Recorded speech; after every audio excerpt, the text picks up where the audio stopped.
Bien aimé Shalom. To pesina Shalom na komo na Masia, bino baoy bo mesana olanda biso na canal Peniel TV. Shalom, Shalom. To saluer bino nzamba mona bino biskano so bozali. To zana kati na chaîne na biso canal Peniel TV. Biskawa pio to zolanda ban cinéma ou to lobaki grand thème na biso ezali les caractéristiques de la nouvelle vie en Christ. Ya moto kota na kati na ban cinéma na biso to kangimisu na biso pote to bondela nzambe na biso kolo nzambe to tomboli yo mozalisa likolo na se nzambe monene nzambe mosungi nzambe mobateli ya pa un Dieu comme toi oyo aza nzambe oyo aza mosungi oyo aza motelemisila nyonso topamboli mpe todedie séance na maboko na yo zala na esika oyo ebandeli kino suka na kombo na Yesu Masiya. Encore une fois, shalom, shalom, bien-aimé, shalom, bino bato oyo boza bana nzambe bo mesana déjà toujours na banseignement oyo to saluer bino tika ete bolingo pe kimia na nzambe ezala kati na mabota na bino vraiment to zalaki un peu autobengaka déranger la maladie, voilà pourquoi to bana koleka te tika ete nzambe amona bino apesi biso makasi to telema to zongi na grand thème na biso to zanango to zo partager sur les caractéristiques de la nouvelle vie en Christ. Moto ya komi na kati na Christ, bien-aimé dans le Seigneur, aza caractérisé na mwa makambo ebele o esengeli ayekola na kati na bomoi na ye. Lelo toza na moko suna thème oto okabola na bino sur les caractéristiques. Donc lelo toza na sous-thème oto partager bato bakoti kati na nzela na nzambe bayambi Yesu Masiya lokola mokonzi mpe mobikisi. Bien-aimé esengeli ba pardonner les uns les autres.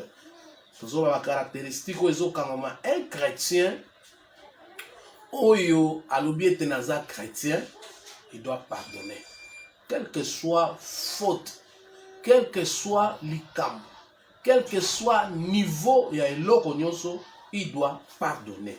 Bien aimé, Bible ezali ko enseigner biso esengeli to à pardonner les uns les autres, quel que soit likambo yo ndeko sali ngai. Donc ezali important. Garder ba ranking, ça nous amènera absolument l'escamoté. C'est important. Naza mutu, nakoyi kosilika, naza mutu, nakoyi kotomboka, naza mutu, nakosala, on nakosala, mais toutefois, nakoyi ko garder ranking bien aimé. Un ami apprend toujours à oublier les comportements offensés. Muto babenge un ami de Jésus, il doit toujours bien aimé dans le Seigneur, oublier oyo basalié. Ako kangamana tous les jours te, ata basali mabe, il faut pardonner parce que ba partenaire ba oyo ba tumsarabiso, ba offensarabiso, il faut nous devons le pardonner. Totan bien aimé, mukanda na Colossiens chapitre 3 verset nango 13. Elobini Colossiens chapitre 3 verset 13 elobini. Colossiens. Bien-aimé dans le Seigneur, moi na nzambe nyonso abenga moi na nzambe, il faut ayeba makambo tozo loba. Chapitre 3 verset 13. Bible lobi, supportez-vous les uns les autres, et s'il est au sujet de plaindre de l'autre, pardonnez-vous réciproquement, de même Christ vous a pardonné, pardonnez-vous aussi. Mais ça sont des choses qui sont profondes. Où c'est biso ba Christou toyeba likambo malam. Bible mtezo lubayango. Nous devons nous supporter les uns les autres. Toyola dit comment supporter les uns les autres. Mutako zana ba défaut faut les supporter. Mutonso aza arrogant. Il est venu dans le Seigneur, mais munoko azala na ota azala mupaka na tiki amonte. Mutane wana photo yeba neni ko supporter. Un pasteur ou un peu trop exigeant, il faut te supporter. Dans la Bible, les autres conseils, il faut te supporter. Mais pour toi supporter, muta salinga loko, muta tukingai, muta lobenga likambo. Bible le son n'a se plaindre. Son n'a se déranger. Bible les autres n'anga yawa. Le lobby si les a sujet de se plaindre de l'autre. Et l'autre sengeli ya sala, c'est la pardonner. Ne voyez bingai. Nazo se plaindre parce que comportement de vos amalamte. Nazo se plaindre parce que etambo yande koza malamu te. Olena banda kotonga ye. Olena banda komema kombo na ndeko ne pa na ye. Il faut na surpasser avec l'amour, bien-aimé dans le Seigneur. L'amour est un fondement oyo ekoki kokotisa pardon na katikati na biso. Pourquoi kokotisa pardon? Parce que la Bible dit, de même Christ vous a pardonné, vous aussi vous devez pardonner. C'est une obligation, bien-aimé. Pardon, ça faveur te zosalamninga. Et ça faveur te. Mais c'est une obligation. Comme je suis un chrétien, automatiquement je dois pardonner les autres. Nata la gravité à elote. Nata la gravité à ma solo to solo la te. Nata la gravité à ma kamutoko te. Mais obligatoirement parce que je suis chrétien, je dois pardonner. Je dois pardonner. Donc, Seigneur, moi, na Nzambe, à comme à un niveau, s'il a un problème à se plaindre contre l'autre, au lieu de se plaindre, na l'émission. Parce que nous Christ a l'émission, nous Christ a l'émission, et les coquins n'ont pas de salinité. Malamsusu ngai na boma mutu. Mamsusu ngai na kosa mutu. Mais Christ a l'émission. Tala, l'issue ya kolimbisa mutu ya bomi mutu. Soko na mukili faut pas condamner à mort. Mais Christ a saini a limbisi mutu par rapport ya mabeo ya sali. Donc nous devons bien aimer dans le Seigneur, ya ko comme à niveau wala ya bana ko limbisa baninga. To limbisa baninga. Il est important bien aimé de noter que le pardon est lié au fait de se supporter les uns les autres. Ce qui n'a pas supporter, c'est-à-dire n'a pas pardonner. Ce qu'on a encore supporté, n'a pas pu pardonner. Il faut que pardon est lié na efenga na zako pardonner na kokipe ko supporter likam. Mutu mususu nzamba sala ene ngwana alukaka ba confusion. Mutu mususu nzamba sala ene ngwana eska mi bale basangani yazala na kati nani ngwana satana wasala ni po akabola. Mais ngata ke mwana nzambe il faut na ba technique nini ya koyeba ko supporter pour na supporter mutu bolimbisi na limbisi. Donc c'est important. Pourquoi? Car tous ces deux sont nécessaires pour vivre bien aimé na kati na harmonie. Olingio vivre harmonie na libala yeba pardon bien aimé munoko no baka pardon te. Eza munoko oyo mutema ezalaka rancunier. Munoko eko akobilisa komo ya pardon te na munoko. Bien aimé, munoko wana ekokaka jamais koza na harmonie ata na musala, ekoza na harmonie te na libala, ekoza na harmonie te na baninga, ekoza na harmonie te na famille, ekoza na harmonie te pona nini. Munoko zo koloba pardon te. Nous comme les enfants de Dieu, bana na Nzambe bien aimé dans le Seigneur. Caractéristique na biso sengeli toyeba kolimbisa. Pardon, Bible lobi, c'est une puissance qui libère. Makamuse ko kangayo kaka po oza kolinga ko pesa pardon na muninga msuste. Soki oyebi ko senga pardon, olinga yoba pardonner. D'ailleurs tant totanga tata wa biso ozali olikolo, bato bandi mayo. Notre Père qui est aux cieux, que ton nom soit sanctifié, que ton règne vienne, que ta volonté soit faite sur la terre comme au ciel. Pardonne-nous nos offenses comme. Bien aimé. Est-ce que tant que tu récites à biloko, tu yebaka? Olingi nzamba pardonne yo. Yo moko zi condition lobi nzambe limbisanga lokola ngai pe na limbisaka baninga. Pour vivre harmonie na nzambe, nzamba limbiso na kati na pardon na yo moko ozo senga liboso na nzambe. C'est-à-dire ozozwa condition ozostia lobi nkolo limbisanga lokola ngai pe na limbisaka baninga mususu. Est-ce que yo limbisaka baninga mususu? Ubi omonaka grandeur ya likambo basali yo. Ubi omonaka munene ya eloko yo oyo elobama. Ubi omonaka lolenge likambo ngo ndenge ezalaki. Bien aimé dans le Seigneur, ezali caractéristique oyo elakisaka mutu aza mwana nzambe. Savoir demander pardon. Savoir dire à l'autre, j'ai péché contre toi. C'est ça. Il y a la repentance. Quand tu reconnais position na yo. ah nasali mabe na loba mabe nzambe limisanga ndeko yo limisanga vraiment na kana eko loba boite mais na moni on dirait makambo lekana nga malobe lekana ki limisanga tozala bien. Écoutez absolument rien, 2-3 paroles, hein? Écoutez rien. Mais point bimana munoko comme pesant, pourquoi? Pourquoi c'est comme pesant? C'est parce que le diable a yebi pouvoir ni neza na na pardon. Le diable a yebi pourquoi muto soka le meko ba pardon kasi abimi na maboko na ngai. Moi na contrôler sous ces actes. Moi na azala mutu na ngai ozalate pourquoi? Parce que ceux qui a lobby kaka ke nzambe limbisa ngai.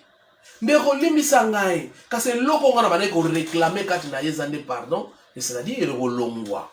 Donc Seigneur mutu akoma dans ce niveau-là bien aimé parce que le pardon bien aimé eza moko ya ba caractéristique ya baninga. Unina ongoza muninga nanga kasi soki na tuti yo na senga pardon dimanga peti. Yo pesa osenga pardon ngape na limbisa yo. Yango neza caractéristique oyo ezali ya baninga. Pour nani ya baninga, c'est parce que pardon bien aimé ekouvraka ba faute ebele. Ekouvraka ba faute ya ebele na kati ya vie ya bana na nzambe. Proverbe chapitre 17 ezoloba. On tombe otanga na verset oyo. Pour te comprendre comment pardon ekouvraka ba faute na kati ya vie ya mwana nzambe. Mwana nzambe pardonnera te aza mutoyo azotonda na ba faute ebele bien aimé dans le Seigneur. Azotonda na ba faute ebele. Azoyeba te que non ne nazabo naza chez na ba faute. Ba faute eleke ebele na kati na vie na ye. Soki osengaka pardon te. Po pardon bien aimé eza moko ya banzela oyo esalaka ete mwana nzambe babenga ye mwana na nzambe. So babenga mwana nzambe eza parce que oza lokola nzambe. Mwana ya nzambe, mwana mbu aza mbwa, mwana lion aza mwana aza lion, ba obengete ko mwana lion aza ntaba te, mwana ya lion aliyepe aza lion, c'est-à-dire mwana nzambe aza nzambe parce que Christ alobi bo pardonner parce que Christ peut pardonner bino. C'est-à-dire ça lokola nyongo mo boye ba defisaka yo pe fo defisa mutu mususu. Donc c'est important. Tout le Proverbe chapitre 17 verset 9 le bini. Celui qui couvre une faute cherche l'amour. Tala yo ngaka ko bimisa ba faute ya baninga.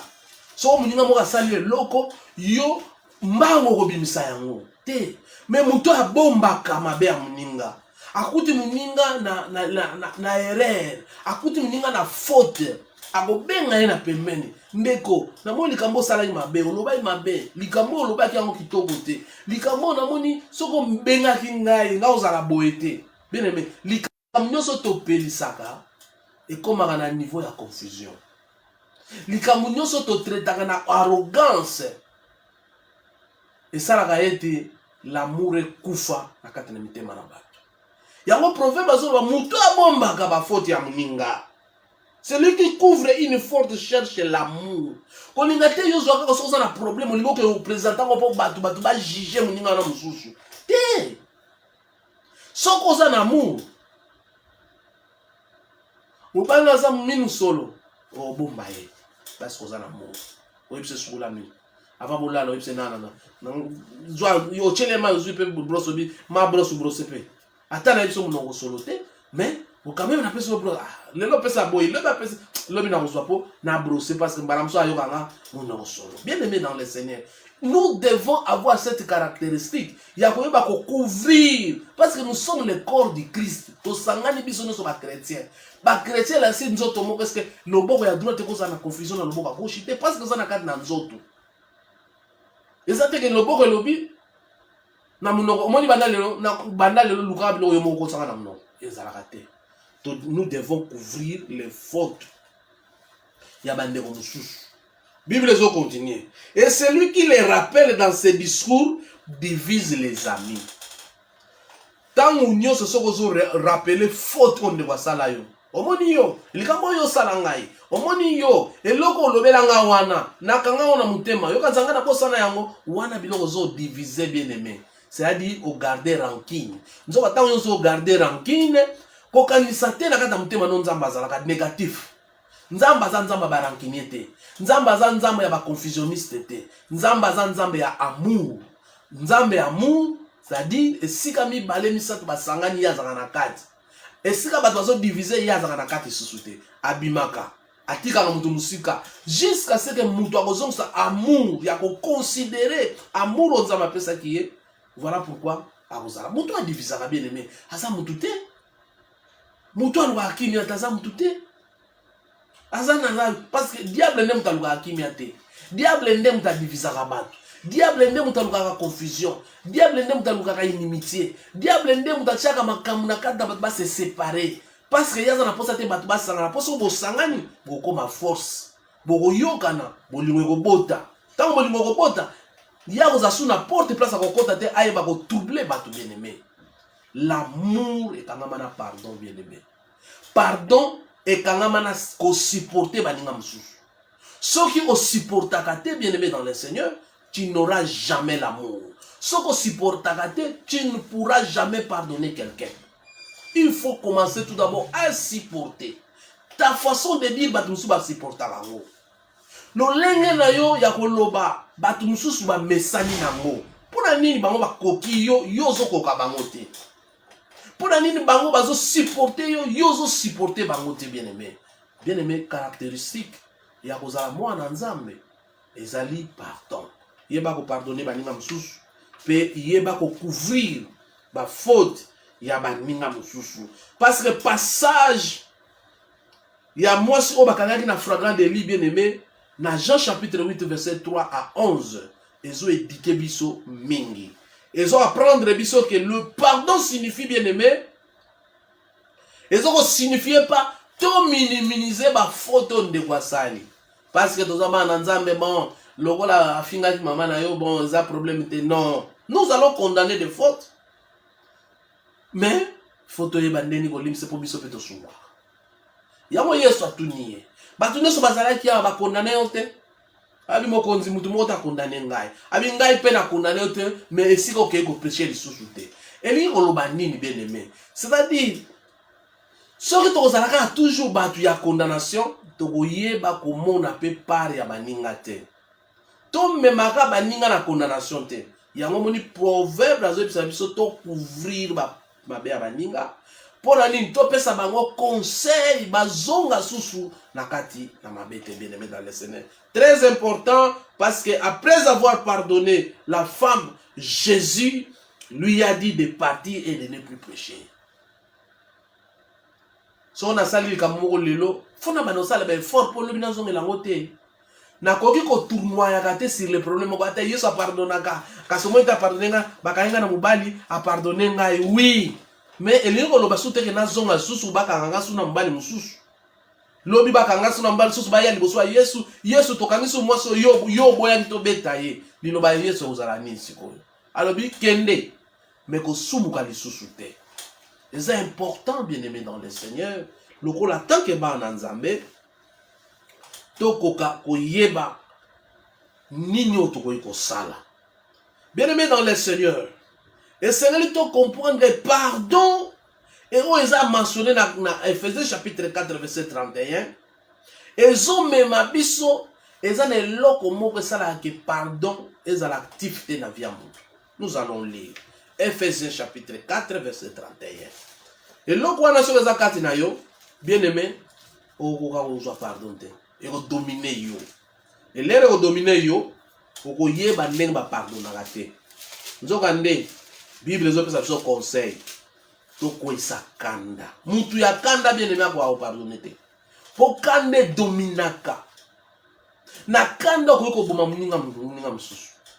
Na kando mobile azui mwasa azui mbeli mobile alali na buta chubi ye na toka bano regete na kanda tata zinzete liboka beti mwana mutu mwana kwei bakangi ye ako mo regrete na kanda tomonya na kalemba doji tata azui munduki soda bazo swana na mwana mwasi azui munduki abeti na mwana oyalingaka tala na makamba tala kanda ndenge memaka batu mwana oyalingaka bomiye mwana a dépensé pour natina nae abomiye kanda bien-aimé. Ephésiens chapitre 4 verset 31. Que toute amertume makamu ya bololo ya mutema makasi na kati na vida yo toute animosité, toute colère, toute clameur, toute calomnie et toute espèce de méchanceté disparaissent du milieu de vous. Olingi okoma muto azana pardon facile. Bible lobi biloko totangi nyonso asengeli ezala disparaître na mutema na yo. Kozala muta calomnie te, calomnie akabatu. Azamuka mabe, te. Kozala muto zala méchanceté te. Kozala muto zana na kanda ya komakana ya colère te. Kozala mutu oyo te azala kata mutema amertime, makamu mutema mabe. Mutema le kanisa kitoko te. Bien aimé, batu ya lolengo na ba espèce ya biloko wana chose vandi ya mutema na yo. Pardon ekotila roya mukolo moko te. Mutema oyo meditaka makambo malamu te. Mukolo moko te, bien aimé dans le Seigneur. Pardon, oye ça me pardon. Eko pese na bambebo na yo. Okoka te. Soko monyo kokaka koloba pardon te. Biloko ezala kata mutema na yo. Libonde na yo ozala nini?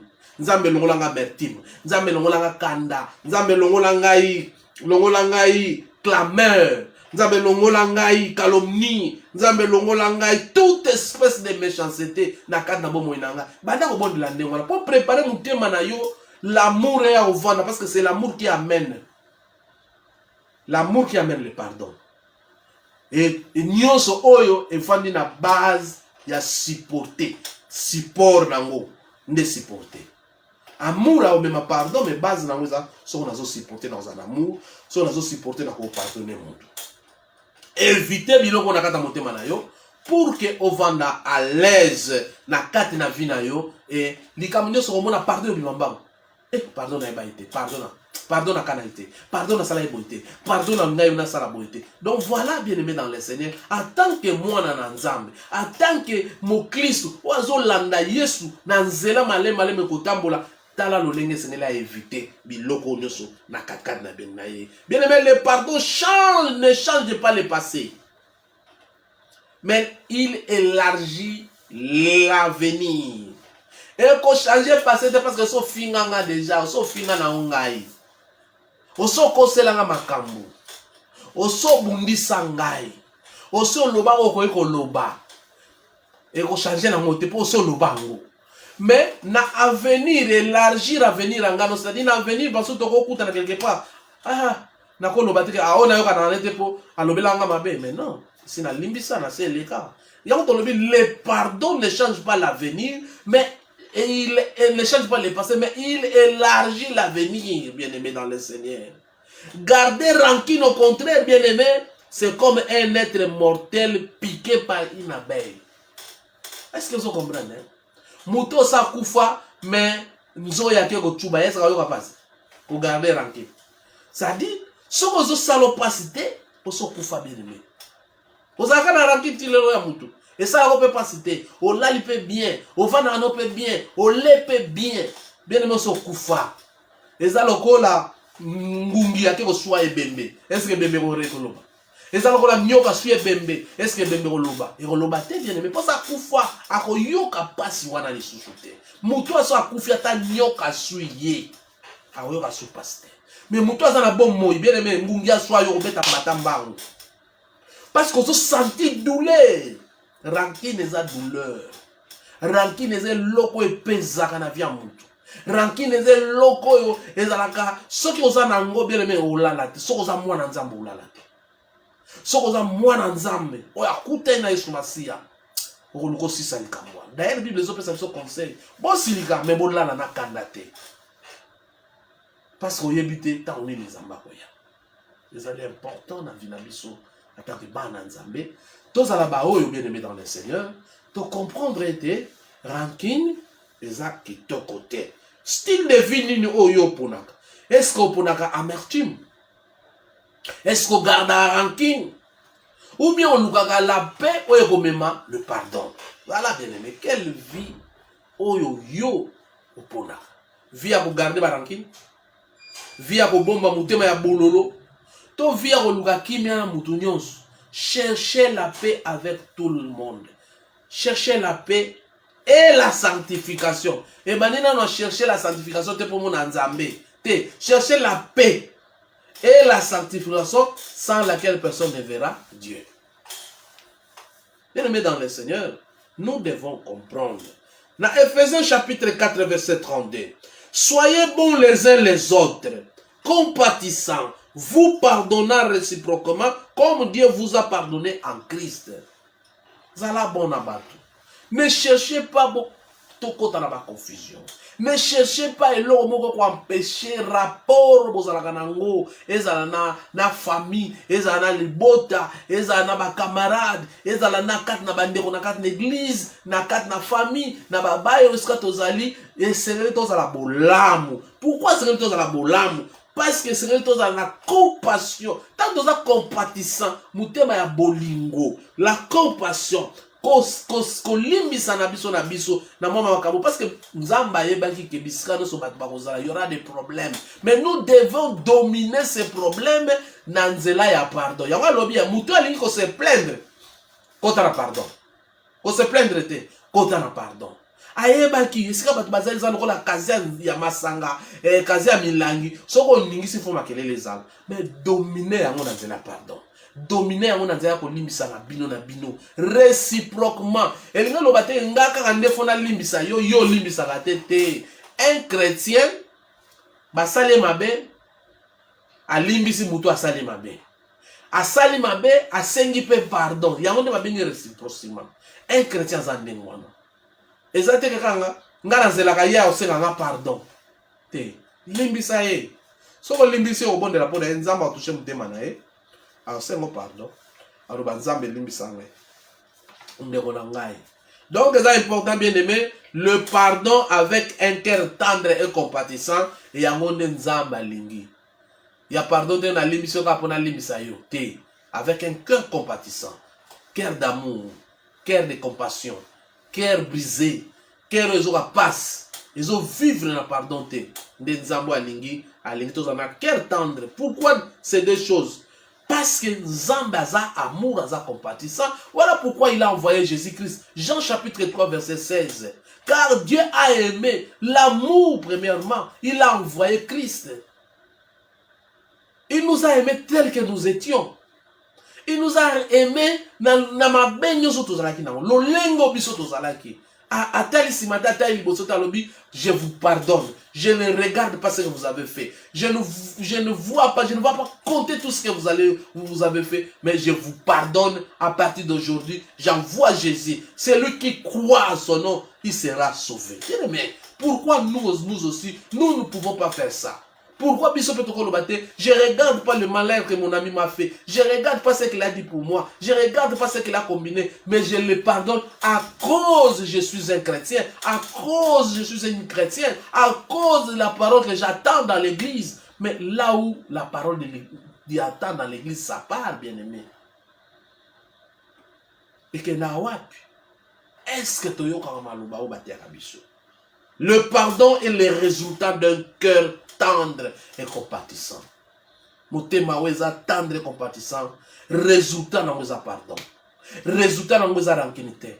Résultat dans weza ndeko na limbisio. Na posa ni makambo sala kingai. Yondo soko me mikumba mema ngana de se décharger. Mwana nzamba zana ngana se décharger. Ngana longo na par. So yoko kanga me ngana sina bimi. Kola limbisa ngai. Yo pe limbisa ngai. Soko boya nzamba moni ngai. Le pardon, c'est le résultat d'un cœur. Pardon, bien-aimé, et même à mon confesser. Confesser, et ça a été qu'on confesser les soumous. Qu'on confesser pas mon ninga qui n'a tout isami. C'est ça la confession. Na yo qui passe. Na za mta kufa na yo qui lokwa nzinja swingai, na yo qui lokwa pesa swingai, na yo qui net lo mo swingai et salinga passe. Ya on a confessé, on a bimisango, que si la makasi. Les allons toujours confesser péché, biso na biso. Mouton qui n'a rien de bien aimé, il prie pour l'autre. Mouton il doit pardonner. A prier pour la moussous. Caractéristique, il y a une nouvelle vie au quotidien, la vie chrétienne en Christ. Caractéristique, il faut pardonner. Celui qui pardonne, il a un cœur tendre et un cœur compatissant. Un cœur d'amour, le rôle à Yesu. Bazo bétaillé, mais il dit, papa, pardonne-les. aloba na bango teke nazo teng bino na kotengela bino masumu na bino mukona osamisa mukili na kotengela bino masumu na bino. Non, bien-aimé, il a pardonné et il a dit je vous pardonne, bien-aimé dans le Seigneur. Jacques chapitre 5 elobi na biso nde wana elobi bien-aimé, si nous confessons nos péchés donc prier pour badina na biso wana ezali important ya koyeba makambo wana. Yango Romains chapitre 2 verset 1 elobi oh homme que tu sois toi qui juges, toi qui es inexcusable, car en jugeant les autres, tu te condamnes toi-même. Quand juge à karaté, ou l'ose à la juge, tu quand Nzamba juger, parce que la vengeance est un Nzamba, Nzamba juger, pour juger puis à côté là yo. Et ça est important, bien aimé dans le Seigneur. Nous allons chuter parce que c'est tellement profond. Nous allons chuter aujourd'hui ici, bien aimé. La Bible nous commande de pardonner aux autres, quel que soit qu'ils ont fait. Nous pardonner même à nos ennemis. Cela ne veut pas dire que l'offenseur ne devra pas rendre compte de ce qu'il a fait. Les deux parties ont des responsabilités. Moutou a offensé dans la responsabilité. Ngai pe moutou ba offensé dans la responsabilité. Responsabilité à moutou a finga l'offenseur. L'offenseur a la responsabilité de se repentir et de demander aussi pardon. L'offenseur bien-aimé a la responsabilité de pardonner même s'il a le sentiment que l'autre ne le mérite pas. Est-ce que vous comprenez l'offenseur bien-aimé? Une fois qu'il pardonne, il a fait ce qui lui est demandé. Il est alors libre de quitter l'amertume qui le tenait en esclave. Bien-aimé, trochité place. L'offenseur a un droit ba longolaye la carte na makambo yo poete soko alongwe na makambo yo akomi libre. Il y a esclavagisme à côté. Les bandits tolobaki longola biloko, l'amertume, le colère, la méchanceté, les clameurs. Biloko ne sont des esclavagisme yo koti. Bien aimé, partagez vidéo, invitez Batuma Kota na groupe Nabiso Major KD, na groupe Nabiso école des disciples. Bon s'abonner, bien aimé, bon tchaba j'aime na kati ya divia vidéo Nabiso, commenter vidéo, tout ça na posa, tout ça ba j'aime, ata 1 million de j'aime na kati na vidéo oyo ça Nabiso malam, et puis ça sous courage, tout même na bino ba sujet, tout ça na kati ya grand thème Nabiso tout partager les caractéristiques de la bonne nouvelle, les caractéristiques de la vie nouvelle, les caractéristiques d'un chrétien qui a une nouvelle vie à Christ. Donc, tout le temps, caractéristiques des amis, partagez vidéo, nzamba mon abino pa mon abino, shalom, bozala makasi, tant on stock en manaïs, objectif jusqu'à ce que tu parvenir bien aimé dans le Seigneur, dans l'unité de la foi et dans la connaissance du Fils de Dieu. Oyaza Yesu Masia. Yon des importants na yangwana. Important égalité dans la balankino ya kopekisanga. Tout dans la unité parce que nous sommes le membre du corps de Christ. To pamboli bino, to gagne sur na biso pona ko bisa nzamba pour biso quelque temps, ya pour ça na pembe na bino. Éternel notre Dieu, nous te bénissons. Tu es le seul Dieu, le seul qui nous a tirés dans le malheur, dans l'esclavage que l'ennemi nous a mis. Seigneur, tu nous as enlevés là où l'ennemi avait dit que personne n'aura la force de les tirer ici. Mais Jésus est venu, il nous a tirés là où nous étions esclaves. Nous te remercions. Et je laisse tous nos frères qui nous suivent entre tes saintes mains. Seigneur, rassemble-nous comme la poule rassemble ses enfants. Mets-nous dans la sécurité et protège-nous au nom de Jésus-Christ. Que le Seigneur vous bénisse. Si nous aurons la vie, nous viendrons encore une fois avec un autre sujet. Nous avons toujours un grand thème sur les caractéristiques de notre société. Nous allons continuer à caractéristiques. Nous allons sous-thème, sommes dans le PCP. Ma bonne malam, nous allons page et amour, en nom de Jésus-Christ.